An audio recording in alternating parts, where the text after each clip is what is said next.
Hello everyone, welcome to update by Aniket YouTube channel. दोस्तों, आज धमाकेदार वैकेंसी लेकर आया हूं आप सबके लिए। ये वैकेंसी पहले भी आई थी, जो कि किन्हीं कारणों से रद्द हो गई थी। सेंट्रल बैंक ऑफ इंडिया की वैकेंसी है। आज ही से यानी कि 21 जून से ये फॉर्म डेट स्टार्ट हो रहे हैं और हम आज इसी वैकेंसी पर बात करेंगे। अप्लाई डेट या फॉर्म डेट कब से स्टार्ट हो रहे हैं, एज क्राइटेरिया क्या है, इस एग्ज़ाम का सिलेबस क्या रहने वाला है और सिलेक्शन प्रोसेस क्या रहने वाला है। दोस्तों, आपने अगर हमारे YouTube चैनल को सब्सक्राइब नहीं किया है तो कर लीजिएगा, क्योंकि मैं यहाँ पर सभी वैकेंसी के अपडेट लाते रहता हूँ और एग्ज़ाम प्रिपरेशन के लिए गाइड भी करता हूँ। बात करें यहाँ पे अपन कि आपका यहाँ पे नोटिफिकेशन ऑलरेडी स्टार्ट हो चुका है और आपकी फॉर्म भरने की जो डेट है वो यहाँ पे 21 जून से लेकर 27 जून तक रहने वाली है। यानी कि आपको 6 दिन का टाइम मिला है। जनरल वालों के लिए 850 रुपये फॉर्म फीस है। वहीं ST SC PWBD और एक्स सर्विसमैन के लिए 175 रुपीज़ फॉर्म फीस है। दोस्तों, जो पहले से अप्लाई कर रखा है उसको दोबारा अप्लाई करने की ज़रूरत नहीं है, क्योंकि ये वैकेंसी पहले भी आई थी और किन्हीं कारणों से रद्द हो चुकी थी। प्रोविजनल सिलेक्शन जो है, लास्ट सिलेक्शन आपका अक्टूबर 2024 तक हो जाएगा। यानी कि आपको अक्टूबर 2024 में सिलेक्शन मिल जाएगा। इसके बाद अगर मैं बात करूं कि एज क्या रहने वाली है, कौन कौन ये भर सकता है, तो इसके अंदर यहाँ पे the age of candidate should have been between 18 years to 26 years, मतलब कि 18 से लेकर 26 साल तक के जो भी लड़के या लड़कियां हैं वो इस फॉर्म को भर सकते हैं। जनरल वालों के लिए कोई भी यहाँ पे एज रिलैक्सेशन नहीं दिया गया है। वहीं ST और SC वालों को 5 साल का, OBC वालों को 3 साल का और कोई भी persons with bench mark disability जो उनको 10 साल का एज रिलैक्सेशन मिलेगा। उसके बाद अगर मैं बात करूं कि सिलेक्शन प्रोसेस क्या रहने वाला है, तो वो आपके यहाँ मेंशन किया गया है। इन्होंने यहाँ पे प्री एग्जामिनेशन ट्रेनिंग होएगी उससे पहले, जो कि सबके लिए कंपलसरी नहीं है। लेकिन सिलेक्शन प्रोसेस की अगर बात की जाए तो यहाँ पे आपका इंग्लिश लैंग्वेज है, जो कि 8th क्लास तक की इंग्लिश पूछी जाएगी और आपके सिर्फ 10 नंबर की क्वेश्चन पूछे जाएंगे। जनरल अवेयरनेस जो है वो 20 मार्क्स की पूछी जाएगी। एलिमेंट्री अरिथमेटिक यानी कि मैथ 8th क्लास तक की पूछी जाएगी और यहाँ पे 20 मार्क्स की होगी। साइकोमेट्रिक टेस्ट जो होता है इसको रीजनिंग भी बोलते हैं, लेकिन इसके अंदर रीजनिंग के अंदर सभी टॉपिक्स नहीं आएंगे, कुछ कुछ टॉपिक्स ही आएंगे, इसलिए इन्होंने साइकोमेट्रिक टेस्ट का नाम दिया है।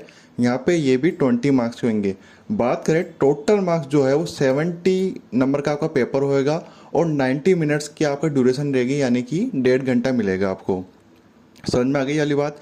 इसके बाद जब आप ये वाला पेपर पास कर लोगे तो उसके बाद लोकल लैंग्वेज टेस्ट होगा। लोकल लैंग्वेज टेस्ट यानी कि मान लो आप गुजरात से फॉर्म अप्लाई किए हो तो आपको गुजराती आनी चाहिए, राजस्थान से फॉर्म अप्लाई किए हो तो आपको राजस्थान के साथ साथ हिंदी भी आनी चाहिए और इंग्लिश भी आनी चाहिए। तो यहाँ पर ये जो है लोकल लैंग्वेज टेस्ट, ये 30 मार्क्स का होएगा और ये 30 मिनट का होएगा। इसको पास करना भी ज़रूरी है। उसके बाद आपका कोई एग्ज़ाम नहीं लगेगा। बात करूं कि इसके अंदर जो फॉर्म है वो कौन कौन से स्टेट में अपन भर सकते हैं, उनकी भी इन्होंने डिटेल्स दी है। तो इसके अंदर देखिए यहाँ पर दिए है, अहमदाबाद जो है उसके अंदर 76 वैकेंसी है। भोपाल जहाँ मध्य प्रदेश और छत्तीसगढ़ है वो 24 वैकेंसी और 14 वैकेंसी है। दिल्ली के अंदर 21 वैकेंसी है। राजस्थान के अंदर 55 वैकेंसी है। ओडिशा के अंदर सिर्फ 2 वैकेंसी आई है इन्होंने। लखनऊ यानी कि उत्तर प्रदेश के अंदर 78 वैकेंसी, तो सबसे ज़्यादा वैकेंसी की बात की जाए तो आपके उत्तर प्रदेश में ही है। महाराष्ट्र के बाद 118 सॉरी, यहाँ पे महाराष्ट्र की सबसे ज़्यादा वैकेंसी है। बिहार के अंदर 76 और झारखंड के अंदर 20। तो ऐसे टोटल मिला के इन्होंने 484 वैकेंसी दी है। दोस्तों, आपको सिलेबस ही बता दूँ हाथों हाथ कि सिलेबस इसके अंदर रीजनिंग का सबसे पहले बता रहा हूँ मैं। रीजनिंग के अंदर यहाँ पे इंटेलिजेंस टेस्ट होएगा, अटेंशन टेस्ट होएगा, स्पेशल स्कैनिंग टेस्ट होएगा, इंफॉर्मेशन ऑर्डरिंग टेस्ट और पर्सनैलिटी टेस्ट। ये टॉपिक है रीजनिंग के अंदर। दोस्तों, अगर आपको CBI सब स्टाफ की तैयारी करनी है तो मैं एक और वीडियो बना दूंगा डिटेल वाइज कि कहाँ से आपको पढ़ना चाहिए और कौन कौन सी बुक प्रिफेयर करनी चाहिए।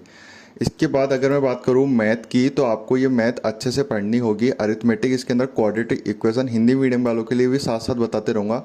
द्विघात समीकरण, लीनियर इक्वेशन, अरिथमेटिक प्रोग्रेशन जो आप AP और GP के नाम से जानते हैं, ट्राइंगल्स, त्रिभुज पढ़ना पड़ेगा आपको। जियोमेट्री, ज्यामिति के अंदर क्वेश्चन आएंगे लाइक वृत्त यानी कि सर्कल्स, पॉलीगन्स, रेक्टेंगल्स, इनके बारे में पढ़ना पड़ेगा। Algebra, integers, trigonometry percentage, SICI और प्रॉफिट लॉस, ये कुछ टॉपिक्स है मैथ के अंदर। ये मैथ का सिलेबस बताया हूँ मैं आपको।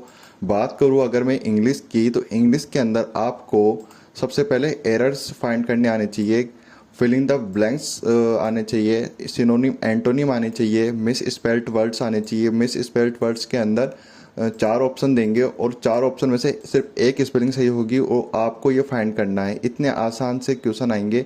Idioms and phrases, one word substitution, active and passive voice, direct indirect और कॉम्प्रिहेंशन। दोस्तों इंग्लिश के अंदर मैं बात करूँ तो इंग्लिश के अंदर 2 डिवाइड में बांटा गया है। एक तो होता है ग्रामर पोर्शन, तो ग्रामर पोर्शन मैं आपको बता दूंगा कहाँ से पढ़ना है, और एक होता है रीडिंग पोर्शन। तो रीडिंग पोर्शन आपको खुद को ही पढ़ना पड़ेगा, यानी कि आपको खुद को ही रीडिंग स्ट्रॉन्ग करनी पड़ेगी। रीडिंग स्ट्रॉन्ग हो जाएगी तो आपका ये कॉम्प्रिहेंशन टॉपिक जो है ये बहुत इजी हो जाएगा आपके लिए। और बाकी ये टॉपिक जो है ग्रामर के बेस पे है, और मैं आपको बता दूंगा कि आपको ग्रामर कहाँ से पढ़नी है। दोस्तों अगर आपको मेरे ये बताई हुई वीडियो से कोई जानकारी मिलती है और आपको फर्दर कोई नोटिफिकेशन चाहिए तो आप मेरे चैनल को ज़रूर सब्सक्राइब कीजिए।